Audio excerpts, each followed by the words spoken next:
खैर मकदम आपका ब्रेक के बाद, और जिस तरह हमने पहले आपको बताया था कि दूसरी खबरों पर हमें ब्रेक के बाद नजर रहेगी, तो आपको बताते चलें कि डिग्री कॉलेज कठुआ में आज रियासत के नायब वज़ीर आला डॉक्टर निर्मल सिंह की सरबराही में एक तकरीब भी मुनक्किद हुई, जिसमें रियासी सरकार की पॉलिसी के तहत कॉलेज तालबात में स्कूटीज तकसीम की गई। और इस मौके पर डॉक्टर निर्मल सिंह ने बताया कि सरकार ख़वातीन को बाइख्तियार बनाने की हर मुमकिन कोशिश कर रही है। और सूरत हाल में आपको ये भी बताते चलें कि आज अलहदगी पसंदों की तरफ से नमाज जुमा के बाद 1 घंटे के पुरअमन एहतजाजी मुजाहरों की कॉल दी गई थी, और आज शहर के मुख्तलिफ मुकामात पर एहतजाजी मुजाहरे भी बाद अज नमाज जुमा हुए। श्रीनगर की जामिया मस्जिद में भी बाद अज नमाज जुमा के बाद मुजाहरीन और फोर्सेस के दरमियान झड़पें भी हुई, और झड़पों के दौरान मुजाहरीन ने पुलिस पर संग का इस्तेमाल किया, और फोर्सेस ने जवाब में मुजाहरीन को मुंतशिर करने के लिए आंसू गैस का इस्तेमाल किया, और झड़पों का सिलसिला काफ़ी देर तक जारी रहा। इसी दौरान बाद अज नमाज जुमा हुर्रियत कारकुन ने एहतजाज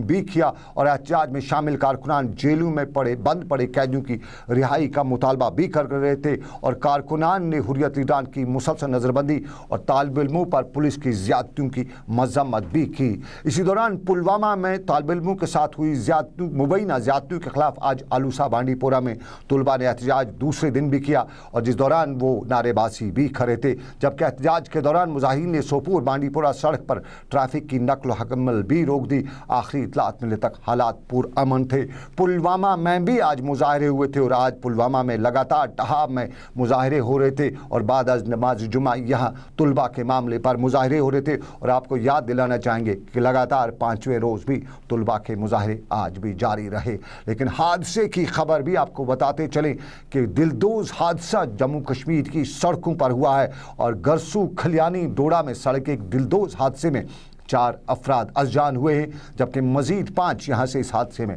ज़ख्मी हुए हैं। बताया जा रहा है कि पंजाब से आई एक सोमो गाड़ी गरसू खलानी डोडा के नज़दीक अचानक ड्राइवर के काबू से बाहर होकर एक खाई में जा गिरी, जिसके नतीजे में 4 अफराद हलाक हुए, जबकि 5 दूसरे ज़ख्मी हुए, जिन्हें इलाज मुआवजे के लिए डोडा मुंतकिल किया गया है। रियासती वज़ीर आला महबूबा मुफ्ती के साथ साथ RNB के वज़ीर नईम अख्तर ने इस दिलदोज हादसे पर दुख का इज़हार करते लवाकीन के साथ ताज़ियत की है। और आपको ये भी बताते चलें कि बैंक लूटने की आज दूसरे दिन लगातार वारदात, लेकिन आज ATM मशीन को लूटा गया, और अनंतनाग में KP रोड पर नामालूम अफराद ने जनरल बस स्टैंड के नज़दीक एक ATM state bank of India की ATM मशीन को ही जड़ से उखाड़ कर ले गए। और यहाँ बताया जाता है कि ATM मशीन में यहाँ मौजूद तकरीबन 12 लाख से ज़ायद की रकम चोर इस ATM मशीन के साथ ले गए, और यहाँ लूटने वालों ने सबूत मिटाने के लिए ATM में नस्ब खुफिया कैमरों को भी नाकारा बना दिया था। याद होगा आपको कि ये दूसरा वाक़ा अनंतनाग में है, और इससे पहले मोमिनाबाद में एक ATM को भी लूटा गया था, और आज के मामले में भी पुलिस ने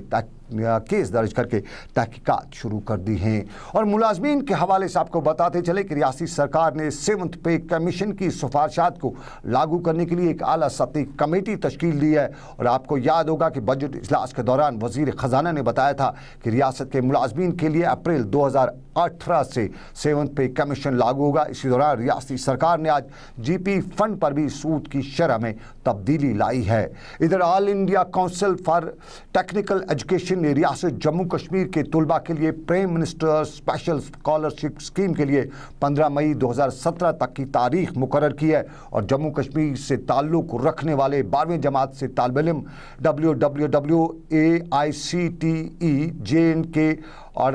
government.in पर रजिस्ट्रेशन कर सकते हैं। याद रहे, प्राइम मिनिस्टर्स PMSSS स्कीम के तहत तलबा को सालाना 30,000 रुपये तक की मदद दी जाती है। और थोड़ा सा आपका जायका भी बदल देते हैं। जी हाँ, मछली शौक से खाते होते हैं, और बनिहाल में अगर कुछ साल कबल कई सारे तालाबों में ट्राउट मछली पाई जाती थी, लेकिन अब कहते हैं कि यहाँ सिर्फ बाकी मछलियाँ ही नहीं, ट्राउट क्या बाकी मछलियाँ भी गायब हो रही हैं, जिसकी बड़ी वजह 4 लेन की तामीर करने वाली प्राइवेट कंपनियों की जानिब से पानी के ज़ख़ीरों को आलूदा करना है। बताया जाता है कि अगर इलाके में महकमे फ़िशरीज़ का दफ्तर भी है, मगर रोड की तामीर में इससे भी मुनहदम करने के बाद महकमे में इलाके में महकमे का नामो निशान भी नहीं पाया जाता है। और मुकामी लोगों का कहना है कि इलाके में मछली पालन की सनत के लिए काफ़ी वसाइल हैं, और अगर सरकार इस पर तवज्जो दे तो इलाके में किसी हद तक बेरोज़गारी भी कम हो सकती है।